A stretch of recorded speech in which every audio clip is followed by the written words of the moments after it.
ಅಧಿಕ ಮಾಸ ಮಹಾತ್ಮೆ ಅಧ್ಯಾಯ 9.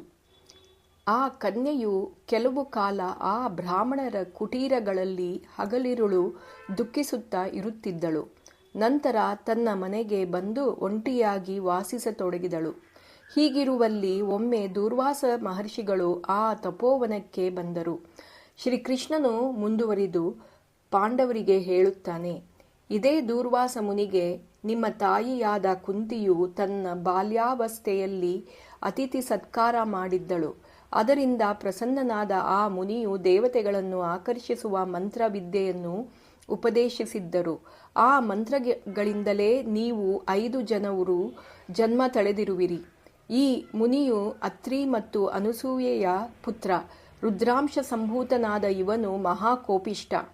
ಒಮ್ಮೆ ಸಕಲ ದೇವತೆಗಳಿಂದಲೂ ನಮಸ್ಕರಿಸಿಕೊಳ್ಳುವಂತಹ ನನ್ನನ್ನು ಹಾಗೂ ರುಕ್ಮಿಣಿಯನ್ನು ತನ್ನ ರಥಕ್ಕೆ ಎತ್ತುಗಳಂತೆ ಕಟ್ಟಿ ಎಳೆಸಿಕೊಂಡಿದ್ದನು. ಅವನು ರಥದಲ್ಲಿ ಕುಳಿತುಕೊಂಡಿರುವಾಗ ನಾವು ರಥವನ್ನು ಎಳೆದುಕೊಂಡು ಹೋಗುತ್ತಿದ್ದೆವು.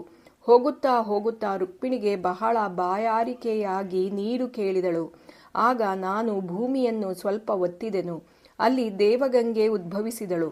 ರುಕ್ಮಿಣಿಯು ತನ್ನ ಬಾಯಾರಿಕೆಯನ್ನು ನೀಗಿಸಿಕೊಂಡಳು. ಅದನ್ನು ನೋಡಿ ಆ ದೂರ್ವಾಸನು ಅತ್ಯಂತ ಕೋಪಿಷ್ಠನಾಗಿ, ರುಕ್ಮಿಣಿಯ ಪ್ರೇಮದಲ್ಲಿ ನನ್ನನ್ನು ಅವಮಾನಿಸಿರುವೆ, ನಿನಗೆ ಮುಂದೆ ಪತ್ನಿಯ ಅಗಲಿಕೆಯುಂಟಾಗಲಿ ಎಂದು ಶಾಪ ಕೊಟ್ಟನು. ಶ್ರೀಕೃಷ್ಣನು ಮುಂದುವರಿದು, ಆ ದೂರ್ವಾಸ ಮುನಿಯನ್ನು ಕಂಡ ಕೂಡಲೇ ಆ ಕನ್ಯೆಯು ಅವರಿಗೆ ಯಥೋಚಿತ ಅತಿಥಿ ಸತ್ಕಾರವನ್ನು ಮಾಡಿ ಸಾಷ್ಟಾಂಗ ಪ್ರಣಾಮ ಮಾಡಿದಳು. ಆಗ ಮುನಿಯು ಆಕೆಗೆ ಮುಗುಳ್ನಗುತ್ತಾ ಆಶೀರ್ವದಿಸಿದರು. ಆ ಕನ್ಯೆಗೆ ಸ್ವಲ್ಪ ಧೈರ್ಯ ಬಂದು ತನ್ನ ಕಥೆಯನ್ನೆಲ್ಲ ಹೇಳಿಕೊಂಡಳು.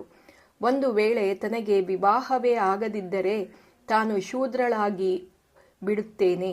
ಇದೇ ಯೋಚನೆಯಿಂದ ನನಗೆ ನಿದ್ರೆಯೂ ಬರುತ್ತಿಲ್ಲ, ಆಹಾರವೂ ರುಚಿಸುತ್ತಿಲ್ಲ.